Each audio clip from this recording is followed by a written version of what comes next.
All of us ask, why am I here? What's my purpose? Where did I come from? What is going on? Is this even real?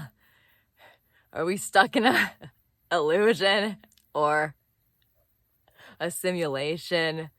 What's interesting about these questions is that they're asked as if there is no answer, as if an answer has not been given to us. And that's not the truth. An answer has been given to us. It says it in all scripture.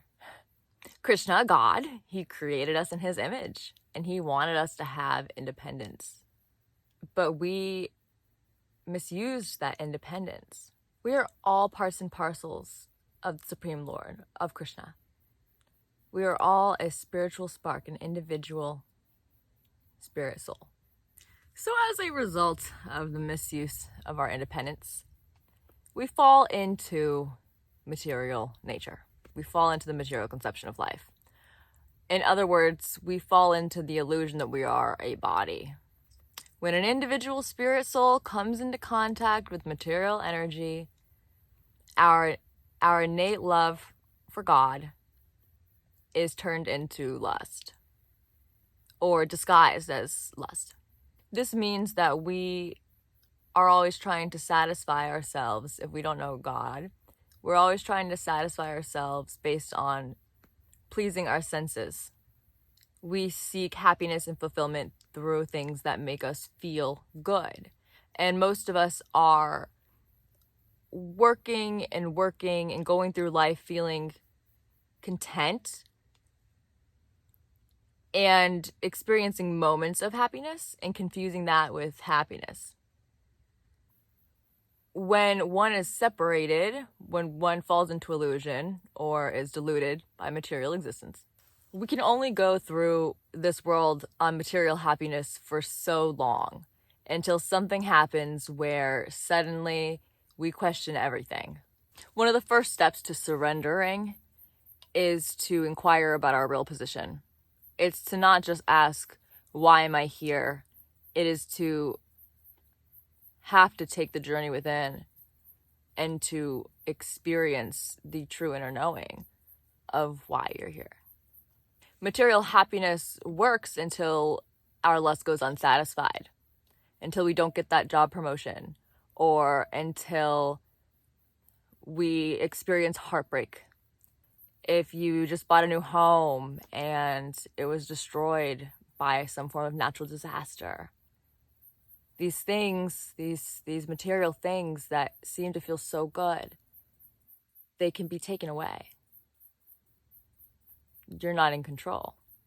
So when that lust goes unsatisfied, it turns into wrath, anger, resentment, jealousy.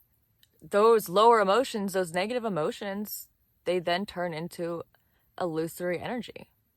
And you fall more and more into illusion. The illusion will then continue throughout your material existence until you inquire about your real position. It will continue because there isn't another option being offered to the public besides trying to pursue the next thing that will make you feel good. The next sexual encounter, the next drink, the next paycheck, the next thrill. All these things, they come and they go. And the only way to get out of entanglement is through the spirit, Krishna. There is this misinterpretation that you could experience freedom if you were to be freed from duality.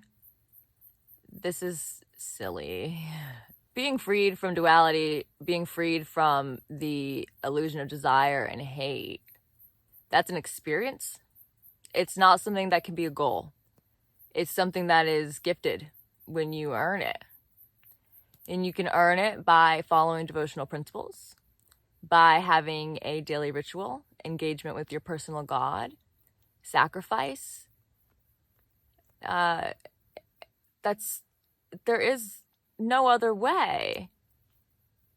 You can't get out of an illusion by using the same energy that is the illusory energy. It's just, it wouldn't make sense. You have to go to the part of yourself that you have been ignorant to.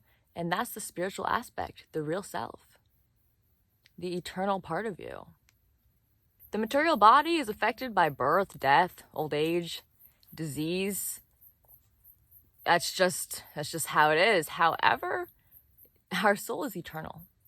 When you fully experience yourself as a spirit soul, you experience liberation. So you are freed from the illusion of birth, death, duality, these things.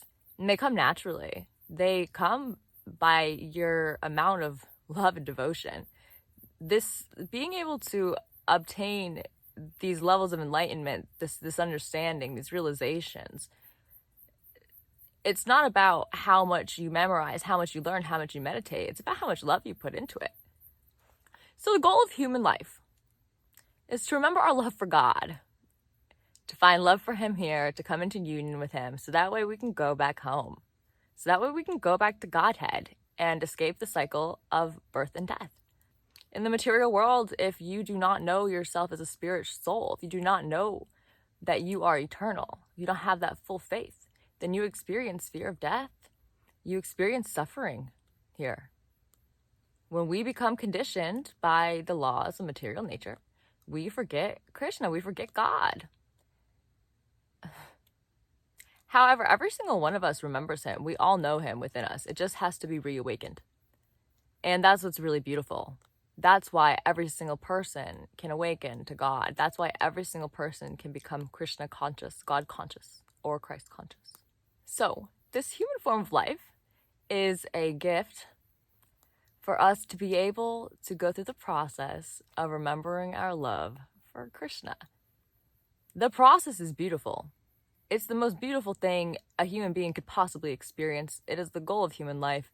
It is pure bliss, it's joy, it's perfection. It's the path of bhakti, the path of love and devotion. If you come to know and love Krishna here, then when you pass, you're going to think of God. However, if you do not, you're going to think of the material world and you're going to come back here because that is what your soul desired. That's what it created. At our core, once liberated, once we remember God, every single one of us is happy. Every single one of us is joyful. That's the secret. I remember I would hear happiness comes from within you, and I thought it meant I was responsible for somehow creating my happiness, and that's a trap too. It's not that either. Fall in love with God. Chant the mantra. Offer to Krishna anything. Make your life sacred. People seem to strive for enlightenment, self-realization, or even God-realization, but people don't understand. It goes self-realization, God-realization, the love of God. It is very difficult for a human being to remember the love of God in the material world because we conceive of ourselves as separate from God. So the Hare Krishna mantra has been gifted to us so that way anyone who chants it can be freed from the bondage of material existence. And Krishna himself will re-show you what love really is. Once you surrender, you go through purification, you accept who you are. We're put here to enjoy. We're not put here to suffer. We're put here to experience, to create. And I'm very excited for you to get Krishna conscious. Hare Krishna.